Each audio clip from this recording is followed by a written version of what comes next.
What's up, guys? Teddy Cornwell here. Welcome to the Underdog Talk, the most underrated podcast on earth, according to Generation Iron. And there is just something about the Underdog.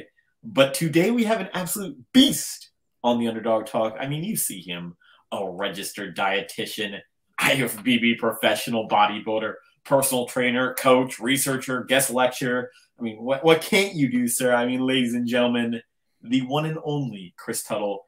What is up, sir? How you doing today, man? Not bad, not bad. Doing well. Little overworked myself, but hanging in there 1 hour at a time. That's the way she goes sometimes, I guess. And I mean, you really are overwhelmed. As I saw you were on a podcast with our friend Milos and James Hollingshead on the IFBB AMA podcast. Who actually owns or runs this podcast? It's Milos' nice podcast. Like, we're on it. We have a sponsor that kind of help put us together and kind of organize it, and they do the editing. So it's been pretty good. It's a pretty good system.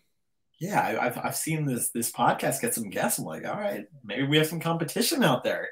But yeah, I mean, great episode with Milos. Such a funny guy. I mean, oh man, Milos makes me laugh every time. And yeah, Milo for sure gets on some good rants. He gets fired up, that's for sure. He does get fired up. He really does. And I mean, ladies and gentlemen, that is a true underdog. I mean, that man was telling us that he came from literally nothing with a few pennies, whatever. I mean, the dude's one of the best of all time. Now, I also, Chris, saw a squad pic with like everyone in the bodybuilding community at the Dragon's Lair. Now, I have to ask this because I'm so interested. Lee Priest was on the podcast, and he was talking all about this Centopani circle. What the hell actually is that? I mean, is this like the new cult? Like, what is this? Well, basically, Centopani circles is on Telegram. If anybody's familiar with Telegram, it has, for example, like it would look like this. Oh, you can't. There we go. I can see that. Oh, all right. Yeah, you can see it. And then it's like everybody posts, and there's a bunch of us on there. We post regular. We have conversations. We talk. People can comment under each circle to kind of comment what we're talking about, ask questions. But it's kind of a way to for fans to get a more interaction with us. It's uncensored. So let me tell you, some things said in there for sure would be taken down in 2 seconds if it was on Instagram. But it's a bunch of us on there, and we have ongoing conversation, topics, daily topics, rants, just whatever. A bunch of guys shooting the shit. Sometimes we talk about scientific stuff. Sometimes we talk about training. Sometimes we talk about lifestyle, current events. But it's unscripted. It's uncensored. It's on Telegram. Centopani Circles. Evan kind of helped throw everything all together, and it's been fun. We've been doing it since I don't know, almost. I think it'll be a full year. Probably in July or August. So it's been fun. It's actually been really fun. I got to know a lot of these guys a little more on a personal level. I've known about half of them on a personal level, but it's kind of bridged that gap. But it's funny. It's a good time. And I mean, we had Lee and Guy on the show, and they say what the fuck's on their minds, and I love it about them. Lee was going off on a rant about steroids for few minutes where I was just sitting back and listening to him. Now, Chris, the man of the hour, you, sir, are a top-notch and a very high-class registered dietitian. So, Chris, first $1 million question, why decide to go down that path? I was actually going to school to be a strength coach, and I was going to school for exercise science. I was interested in training athletes. And then I started to kind of see where the job opportunities were there, and it involved generally a lot of travel, depending where you went to get a job at a certain college or a team. And sometimes strength coaches might get cycled out of a university. They might be training at a particular university or professional team for a few years. It's not like they're in there for 10 years. So I thought job security wasn't super stable, where I'll be traveling, relocating a lot. And I wasn't sure about that, but really the tipping point was I worked as a personal trainer, and at the personal trainer at the gym we were at, there was a registered dietitian that ran a fat loss program, and he used to be a bodybuilder, and he taught this program, and he had each trainer or employee go through the program to help advocate and push his product. And it was carb cycling. First time I've ever heard of carb cycling at that point. And my body changed so fast within 12 weeks because just like anybody getting into bodybuilding or that bodybuilding mindset, if I'm going to follow something, I follow it 110%. And I followed it 110% and some. And my body changed really fast. And then I started to become fascinated with nutrition. Then I looked up different ways you can use nutrition and do for a living. And I looked up what being a registered dietitian was, what that all entailed, what different jobs you could do as a dietitian. And then from there, I was like, you know what? There's a lot of job opportunities, a lot of flexibility within being a registered dietitian. At the time, I was like, I'm not sure what I would want to do, but long story short, going through the whole nine, going through my undergrad and then my master's and my internship. Internship, you get to do obviously rotations in different aspects, whether it's long-term care, clinical, in the ICU. Then you get an idea of what that job as an RD is in those settings. And I really like the clinical part being in the hospital. And that's what I was going to do because I like food. I like nutrition. I like learning about it. There was kind of this selfish intuition of learning more about it to benefit myself in fitness and training and bodybuilding. But I said, I could also teach it. I can do this for a living. Not a big deal. Not that it was my passion to work in a hospital. And then after working in the hospital, the side business started to kind of grow. Mm-hmm. And then eventually I quit the hospital. So I worked for myself, but the business I have now was never intentional. It was more or less progressive over time of popularity and word of mouth reputation, which turned into me having to quit and then work for myself. And then my wife quitting her job, then working for her, ourselves together as a team. And then here we are. But that's really what it was about. I used to get poked fun of because being a dietitian was a female job. So I used to get drilled like, dude, why do you want to be a chick job? And I used to shoot back at them. I'm like, bro, you like food? And they're like, yeah. I'm like, do you like women? And they're like, yeah. I'm like, I'm in a field with all women and eating food, right? Chris, you are a sly dog, my guy. And I mean, it's the same with nurses. I don't understand where this idea came from. I mean, do what the fuck you want. And obviously you and your wife have been a very successful team. Now, Chris, I'm very interested. Were you a dietitian before you were a bodybuilder?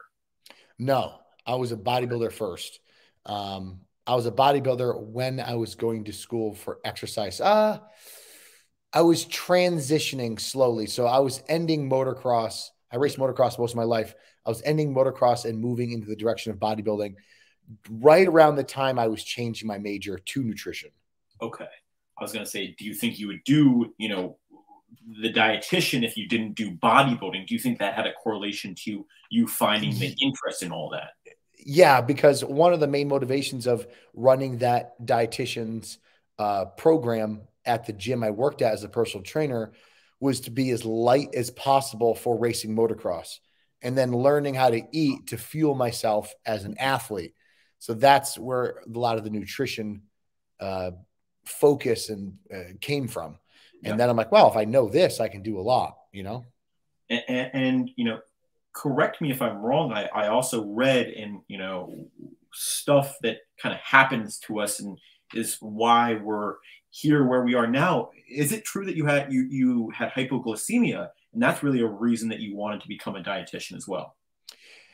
That had something to do with it. I guess I wouldn't say that had to do with my path as a dietitian, but it had a lot to do with my initial interest in understanding food, because at a young age I had hypoglycemia and I noticed right off the bat, certain foods I would eat would make me feel a certain way.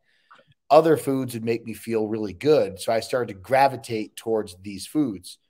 And then I started to learn about those foods. That kind of just made me understand good food and bad food in my mind for me. I'd never correlated it really with like what my fitness goals were other than what it made me feel like. It really was my motocross trainer was really the first real introduction to like bodybuilding, because he made me weight train almost like a CrossFitter. And he educated me at a young age, around 11, like what are sources of protein, carbs, fats, how to structure meals for fitness. And when I would train like a CrossFitter, even my body started to develop a certain way relatively quickly. And I remember like girls at the school being like, "Oh my gosh, you have abs, you have a six pack, or you have this." And I'm like, "Oh, I didn't know chicks were into this type of thing." And from there, I was like, oh, it's like a motivation. I didn't realize that you could weight train and then you could change your body like that. So then I started to take more interest in bodybuilding, but my motocross trainer wasn't having it. He's like, dude, you're not going to be a bodybuilder. That's like trying to be a sumo wrestler and then trying to run marathons. You know what I mean? Like you have to be small, light, agile, and be able to repetition. So I always try to sneak in bodybuilding exercises. And I started to pick up bodybuilding magazines when I was around 12, 13, 14 years old, but I never really like full-fledged got into it until later. It's weird. Everyone is transitioning from motocross to bodybuilding. I mean, Chris Gethin was on the show telling me he used to be a superstar motocross athlete, and there's someone else. It's like, what is the correlation between motocross and bodybuilding?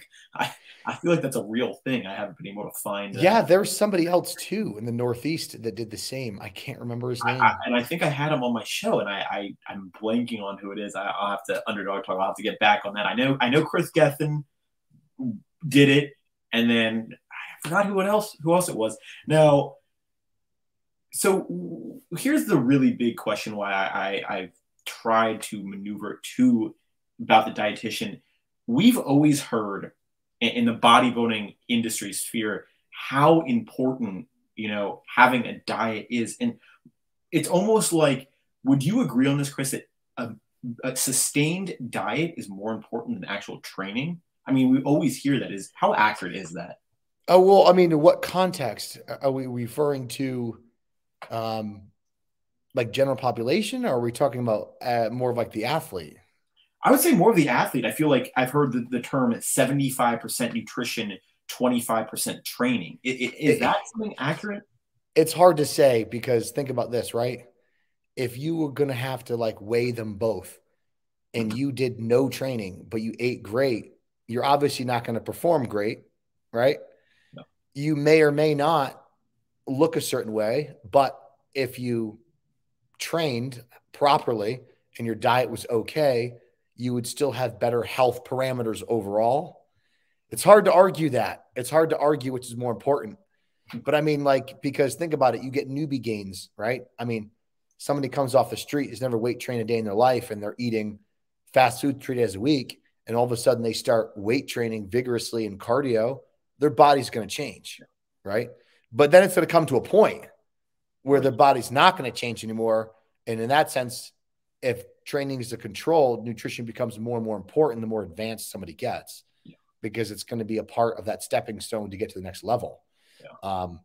But I still think almost training, if someone's like, oh, I'm really heavy, it's either I exercise 100% and I get really healthy and I stay active, or I change my diet and I'm 100% healthy. You probably almost want to say exercise, because being very sedentary, regardless of normal body weight, you're still going to live probably a shorter life versus somebody being active. Just like, the studies showing that people who have a certain number of steps per day generally have low health issue complications later in life. And they're also usually healthier body weight, and they usually live longer.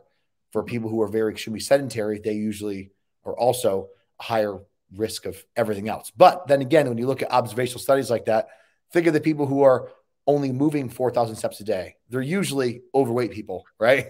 They're usually people also who are not eating well. So it's really hard to say exactly, but it's a tough argument. You could probably go back either way. Yeah. I was just always told that. I was like, no, it's training. Training's more important than nutrition. And then I started getting my nutrition correct. I was like, maybe it isn't, but I always had to ask that. Now, obviously, bodybuilders really rely on supplements to kind of fulfill those gaps. Would you say someone is truly healthy if they are using supplements? I mean, is that a healthy? You talking about gear? No, I'm talking about just like regular, like protein powder. Is that actually healthy for you? I've always had to ask. Well, I mean, there's different levels of what people constitute as healthy. And when people criticize whey protein, they're like, oh, it's got artificial sweeteners. And then someone could argue, well, people aren't dying in our country from eating artificial sweeteners. They're dying from being overweight, high blood sugars, eating too much, consuming too much energy, which results in higher body weight and increased comorbidities for everything, right? So it's a healthier option than the majority of things people are eating, considering it's low fat, low cholesterol, lower in sodium. So it's definitely not, I wouldn't classify it as unhealthy food. Not by any means. Is it going to contain the same micronutrients, of course, as like, you know, a salmon? No, but it is constituted as a healthier food. There's no question about that. But you would still choose the food source instead of a supplement option, obviously. Yeah, 100%. And that it comes down to sometimes what is optimal and what is realistic, right? Where like people are like, oh, I don't have time in the morning to eat. Like what I would like them to eat is maybe like 2 whole eggs, a couple of egg whites, maybe, you know, whole bowl of oatmeal, some fruit, you know, like a whole foods meal. But to get people to do that sometimes is a little different than, you know, in reality. But they might be able to compromise on, you know, a piece of wheat toast with banana and peanut butter and then having a whey shake on the side with almond milk, right? That's going to be better than stopping at Dunkin' Donuts and grabbing a bacon, egg, and cheese and a croissant. You know what I mean?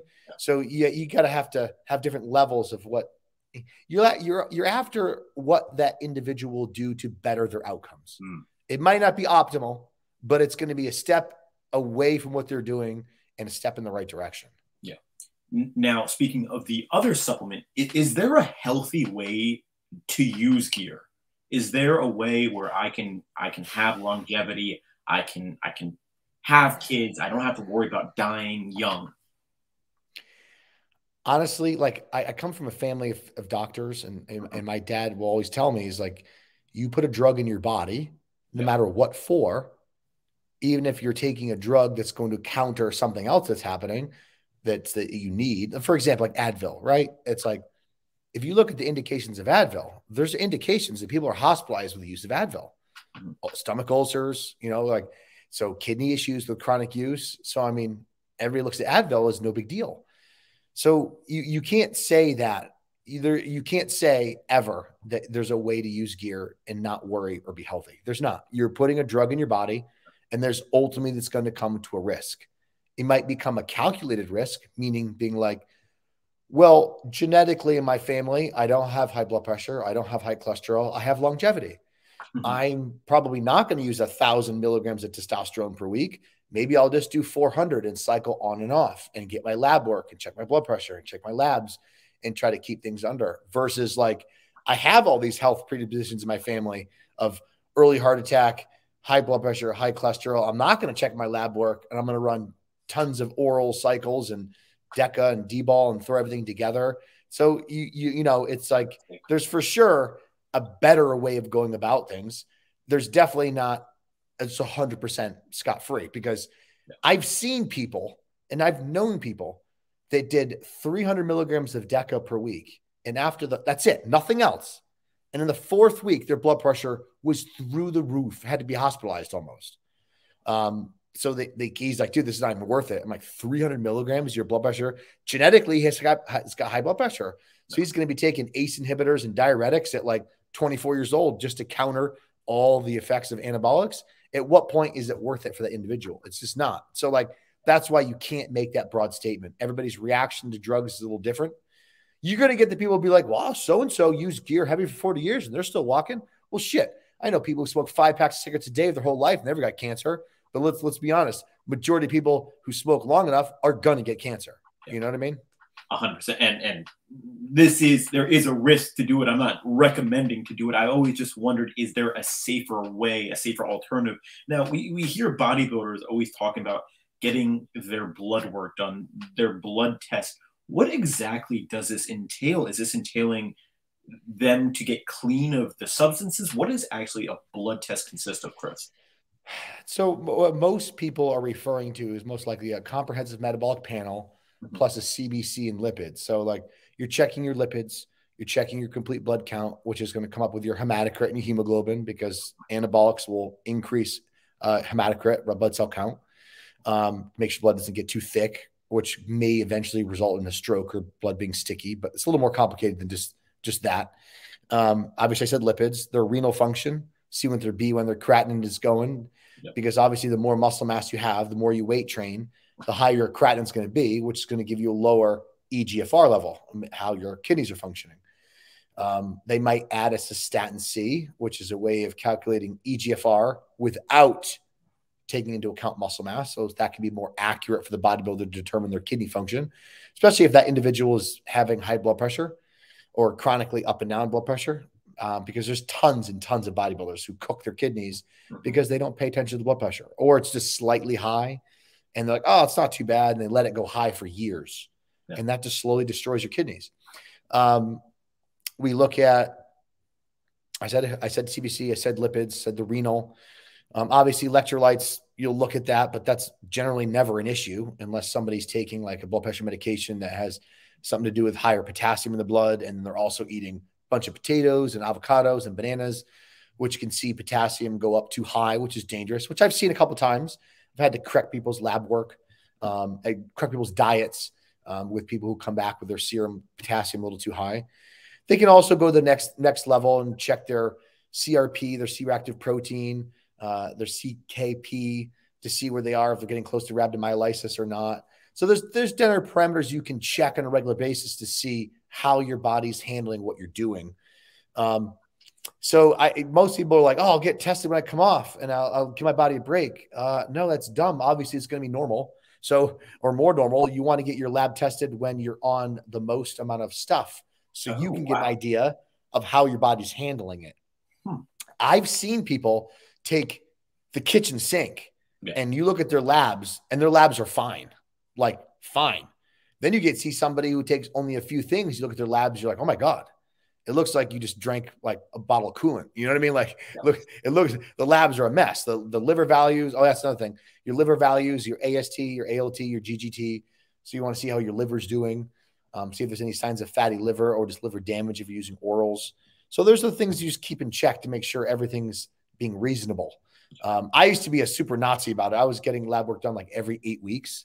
And I would like to see how my body responded to things. So I would maybe get my labs done. If something's a little off, I would change my diet and then get it tested again like 8 weeks later to see if the change in diet would alter my lipids at all. So like I've been able to keep my lipids 100% normal in preparation for a show. And even my liver enzymes relatively normal. When I say relatively normal, I mean like you might be looking on 55, 60, where maybe the upper limit is in their 40s. So just a slight bit. And that's with oral use. Yeah. And HDL will be a little low, but everything else will be completely perfect. And now the other thing about lab work too, people don't understand is like, you'll look at lab work and like everything's in the green. They're like, yay, I'm healthy. I can shit in my body. Blood work doesn't always show you everything. All right. And that's where people also don't understand. They think it's a false indicator of like, I'm perfect. I'm good. I'm ready to shit in my body now. Yeah. You got to get an echocardiogram, stress test. Yeah. You know, there's multiple things you need to do because there's been people who've had perfect blood work and then 2 weeks later they die of a heart attack, right? Yeah. Yeah. So you don't always know. It gives you a little bit idea of what's going on under the hood, but it's not a full diagnostic tool by any means. And I was going to ask that it is if they do this blood work, can they rely on kind of a healthier outcome? And would it prevent some of these, bodybuilders we see collapsing? But I guess there's so much more involved in. Well, to answer that question directly, absolutely. Because let's be honest, when gear is going to kill you by chronically high blood pressure, it's going to cook your kidneys or create stiffness in your arteries. They'll be less movable. They also cause damage and more plaque can build up. So you're going to have the blood pressure component of gear if it's not managed properly. You're going to have the lipid effect of gear. So your LDL is going way, way up continuously. Your HDLs are going down. And then you also have like an aspect of the diet where the bodybuilding's diet's just no fruits and vegetables, just straight carbohydrates and protein. So you might have a higher than normal oxidative stress from that. And even some of the drugs, the oral drugs, and if they're using recreational drugs as well. So you might have an oxidative stress aspect of it. You also might have higher hematocrit and hemoglobin you're not paying attention to. Your blood's getting thicker. So there's all these different pockets that you can monitor that would ultimately give you an idea of what not to do and what to do, right? Because let's be honest, a lot of bodybuilders will ignore those. Oh, it's fine. It's fine. My cholesterol's 400. It's fine.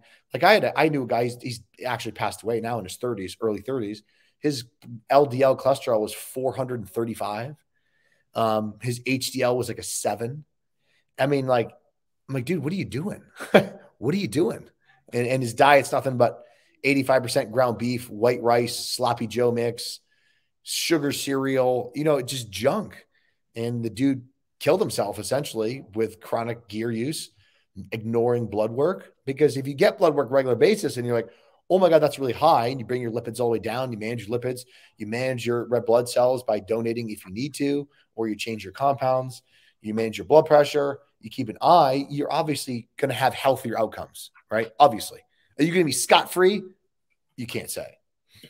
Was it hard being a bodybuilder and a dietitian, kind of knowing kind of both sides of the field, Chris? Not a dietitian. My father's a physician, and my father, I mean, like everybody says their father's awesome, but like my dad is a good physician. He's got an extremely good reputation, and he's always been a very practical doctor. Like if you went up to him and you go, hey, what do you think of oxandrolone and, oxymethylone and these parameters of my lab work? And he'd be like, listen, this is out of my expertise. Like, I don't know. And he'll give you the logical standpoint. Like, clearly, if you're taking a drug and it's doing this to your labs, this could potentially have a bad outcome, right? Like, let's be like, obviously, logically, but he goes, I don't know. Where some doctors would be like, oh, you're going to die. You're going to die next week. Like, oh, these are terrible for you. And my dad's flat out telling me, he goes, I think you're an idiot for doing what you're doing.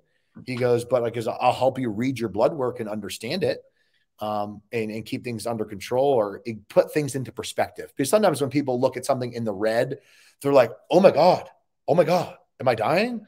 But sometimes when like your BUN's just a tick over normal, creatinine's normal, there's nothing to worry about, because your blood work does fluctuate and certain things do change and certain things will be in the red, but slightly. So like just one thing being the red doesn't mean it's the whole picture of the labs and what everything means, or what the progression over time of those labs are that really determine what's going on, Now, what is Tuttle Nutrition? I mean, is this something that if I'm a bodybuilder, I can sign up for your program, and this is something that you can work with me on? Yeah. So Tuttle Nutrition is my wife's and I's business. We help everybody. Actually, majority of our clients aren't competitors. Oh, wow. We have a lot of general population clients, diabetes management, a lot of digestive issues, eating disorders. We kind of shied away from the eating disorder just because those individuals generally need more in-person therapy. So we will end up usually referring them out. But we help pretty much everybody. A lot of weight loss people getting better health, getting off their medications. A lot of diabetics, general weight loss. Sports, CrossFit, MMA, cage fighting. We've done a little bit of everything over the years. But yes, TuttleNutrition.com is the website that you would use to get in touch with me. Just unfortunately, like I'm not accepting new clients at this time. It's been like that for a little bit.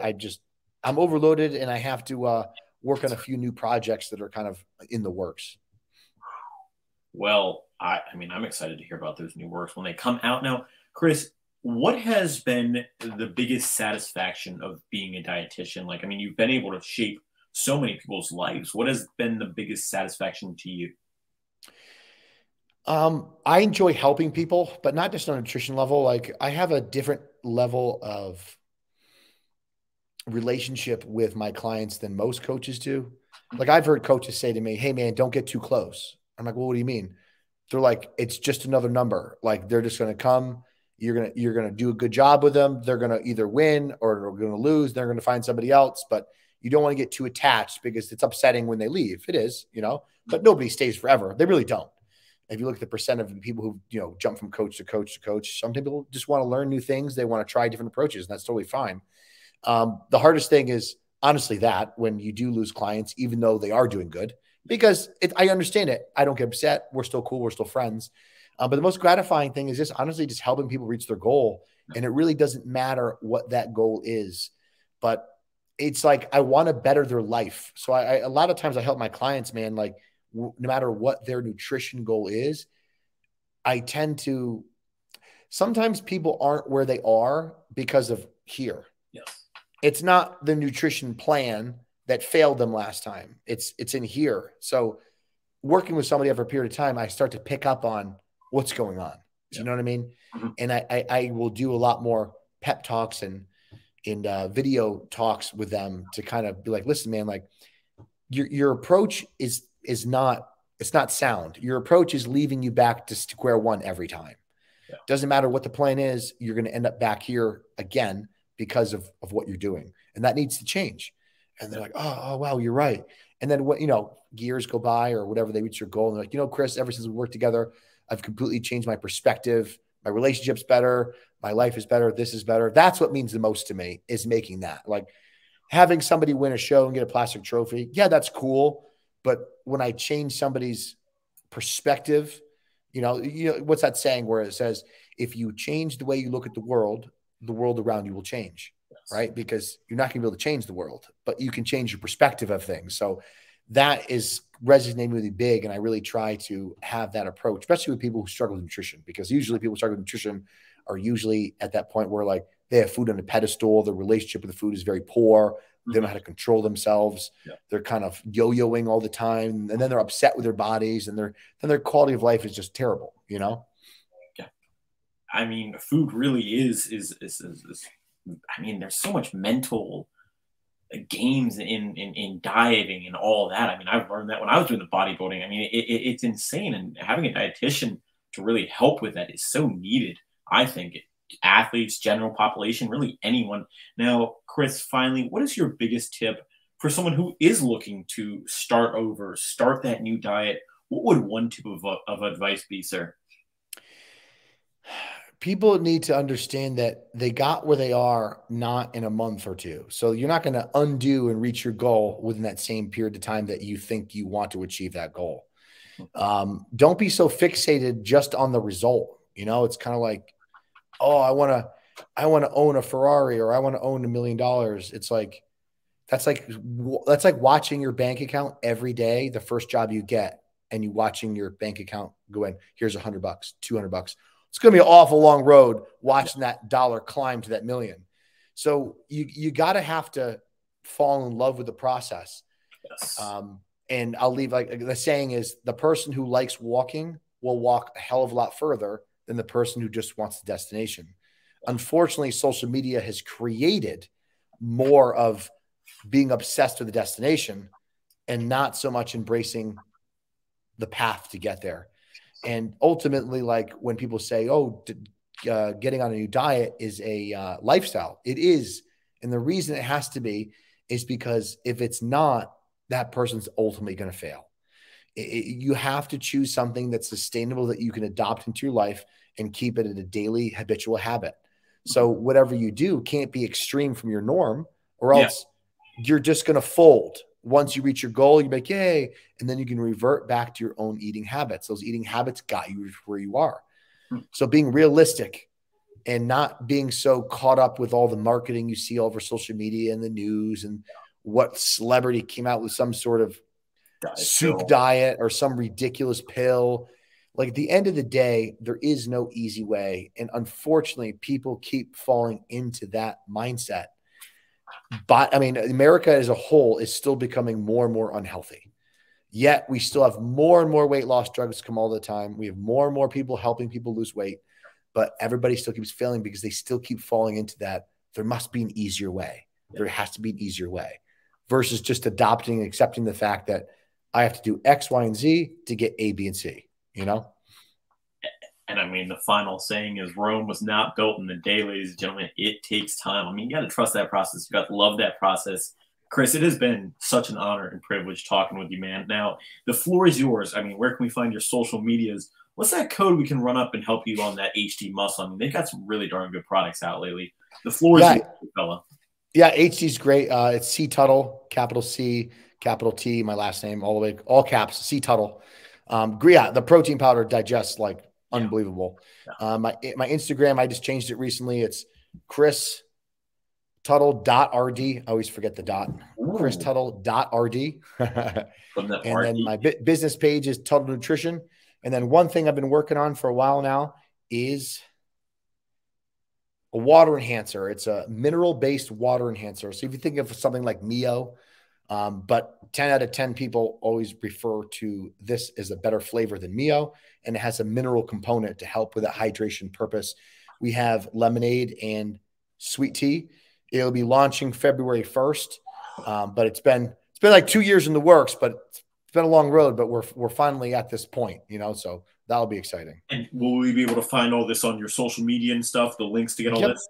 Yep. Everything will be my social media. I'm also coming out with some content on exercise and posing, some modules that'll be coming out, whether that's going to be by the summer or fall, not sure, but it's going to be pretty extensive. I just keep getting the same questions all the time. And I'm like, man, like instead of making 100,000 different videos for 100,000 different people, you know what? I'm just going to put this into a huge module so people can kind of pick up and get the right advice.